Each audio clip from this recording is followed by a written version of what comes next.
رب تعالیٰ ارشاد فرماتا ہے وَمِنَ النَّاسِ مَن يَشْرِي نَفْسَهُ ابْتِغَاءَ مَرْضَاتِ اللَّهِ وَاللَّهُ رَءُوفٌ بِالْعِبَادِ۔ رب تعالیٰ ارشاد فرماتا ہے لوگوں میں سے کچھ لوگ ایسے بھی ہیں جو اپنی جان اللہ کی رضا کو تلاش کرنے کے لیے بیچ دیتے ہیں۔ کہو سبحان اللہ۔ اشعار سن کر سبحان اللہ کہنا بڑی سعادت کی بات ہے، لیکن قرآن کی آیت اور اس کا ترجمہ سن کر سبحان اللہ کہنا یہ اس سے بڑی سعادت کی بات ہے۔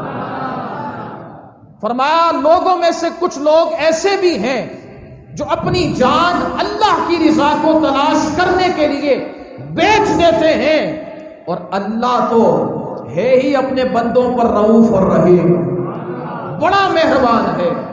اس آیت مقدسہ کو جو نازل کیا گیا سبب کیا ہے، اس حوالے سے مختلف اقوال ہیں، لیکن امام محمد بن محمد غزالی رحمۃ اللہ تعالی علیہ احیاء العلوم میں اور محدث کبیر شارح بخاری علامہ غلام رسول رضوی رحمۃ اللہ تعالی علیہ اپنی کتاب نور الابصار میں فرماتے ہیں کہ یہ آیت مقدسہ اشارہ کر رہی ہے اس بات کی طرف جب رب تعالیٰ نے مصطفیٰ کریم کو حکم ارشاد فرمایا محبوب مکے والوں نے تمہیں بہت تنگ کیا ہے، اب تم مکے کو چھوڑ کر مدینے کی طرف ہجرت کر لو۔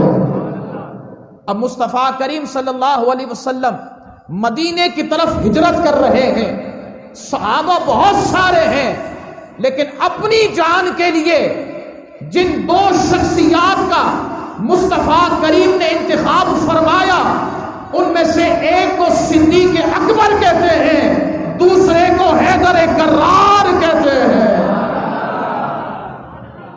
صدیق اکبر رضی اللہ تعالیٰ عنہ سے فرمایا اے ابو بکر تمہیں میرے ساتھ چلنا ہے، تم میرے ساتھ ہجرت کرو گے، تم میرے ساتھ غار میں بھی رہو گے، تم میرے ساتھ پھر مدینے بھی جاؤ گے، اور جب مزار بنے گا تو ابو بکر میرے ساتھ تمہارا مزار بنے گا۔ یعنی ساتھ لے کے گئے ابو بکر صدیق رضی اللہ تعالیٰ عنہ کو، اور مولا علی سے فرمایا اے علی تم بھی آنا ہجرت کر کے، لیکن پہلے ایک ضروری کام کر کے آنا۔ عرض کی حضور کام کیا ہے؟ فرمایا کام یہ ہے کہ کچھ امانتیں کفار کی میرے پاس ہیں۔ ہم آمنہ کے لال کے ماننے والے ہیں نا، سنیے گا، حضور کافروں کی امانتوں کا بھی خیال رکھتے ہیں۔ ہم تو اپنے بھائیوں کا حق کھا جاتے ہیں اور پھر کہتے ہیں ہم مصطفی ہیں۔ یہ کیسے مصطفی ہیں؟ حضور تو کفار کی امانتوں کا بھی اتنا خیال رکھ رہے ہیں کہ علی میں تو جا رہا ہوں کیونکہ میری جان کے دشمن ہیں، اے علی ایک کام کرنا، بستر میرا ہوگا، چادر میری ہوگی، لیکن اس رات کو اب آرام میں نہیں کروں گا بلکہ میری بستر پر علی تم آرام کرو گے۔ اب منظر دیکھے کتنا خوب ہے۔ کہا علی یہ امانت دے کر صبح آنا۔ کسی نے پوچھا مولا علی سے علی تم تو ساری رات سوتے نہیں ہو،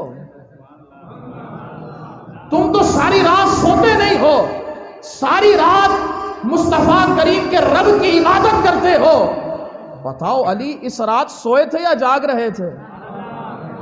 کہو سبحان اللہ۔ بتاؤ علی اس رات سو رہے تھے جاگ رہے تھے؟ مولا علی نے فرمایا باقی راتوں میں مجھے پتا نہیں ہوتا کہ یہ رات آخری ہے یا نہیں، صبح ہوگی یا نہیں، لیکن اس رات مجھے پتا تھا کہ کیسے؟ کہا آمنہ کے لال کے زبان مبارک سے سنا تھا کہ علی صبح مدینے آنا، مجھے پتا تھا یہ رات بھی ختم ہوگی، صبح بھی آئے گی، میں اٹھوں گا بھی، امانتیں دوں گا بھی، اور امانتیں دے کر مدینے میں مصطفیٰ کریم سے ملاقات بھی کروں گا۔ حضرات محترم، مولا علی مشکل کشا شیر خدا رضی اللہ تعالیٰ عنہ نے، منظر کتنا خوب ہے خدا کی قسم، بستر مصطفیٰ کریم کا ہے، چادر مصطفیٰ کریم کی ہے، آج بستر پر علی سو رہے ہیں، چادر مصطفیٰ کریم کی اوڑھ کر سو رہے ہیں، کفار سمجھ رہے ہیں کہ خود مصطفیٰ کریم آرام کر رہے ہیں، خود مصطفیٰ کریم آرام کر رہے ہیں۔ حضرات محترم روایتوں میں یہ آتا ہے کہ رب تعالیٰ نے حضرت جبرائیل و میکائیل علیہ السلام کو وحی فرمائی، اے جبرائیل و میکائیل، تمہیں میں نے ایک دوسرے کا بھائی بنایا، تم دونوں میں سے ایک کی عمر دوسرے سے زیادہ ہے، بتاؤ تم دونوں میں سے کون ہے وہ جو اپنی عمر دوسرے بھائی کو دے گا؟ کہ تم دونوں میں سے کون ہے جو اپنی عمر اپنے دوسرے بھائی کو دے گا؟ اب ان دونوں نے اپنی اپنی زندگی کو پسند کیا، کسی کو عمر نہیں دی۔ پھر رب تعالیٰ نے پھر وہی فرمائی، اے جبرائیل و میکائیل، دیکھو علی کو، میں نے مصطفیٰ کو اور علی کو آپس میں بھائی بنایا ہے، آج دیکھو علی اپنی جان پر مصطفیٰ کریم کی جان کو پسند کر رہا ہے، گویا آج علی یہ کہہ رہا ہے کہ کروں تیرے نام پر جا فدا، نہ بس ایک جا دو جہاں فدا، دو جہاں سے بھی نہیں جی بران کروں کیا کروڑوں جہاں نہیں۔ حضرات محترم رب تعالیٰ نے فرمایا، جبرائیل میکائیل ذرا دیکھو نا علی کو، میں نے علی کو بھی مصطفیٰ کریم کا بھائی بنایا تھا، لیکن آج علی دیکھو اپنی جان قربان کر رہا ہے مصطفیٰ کریم پر۔ اے جبرائیل، کیا تم علی جیسے نہیں ہو سکتے ہو؟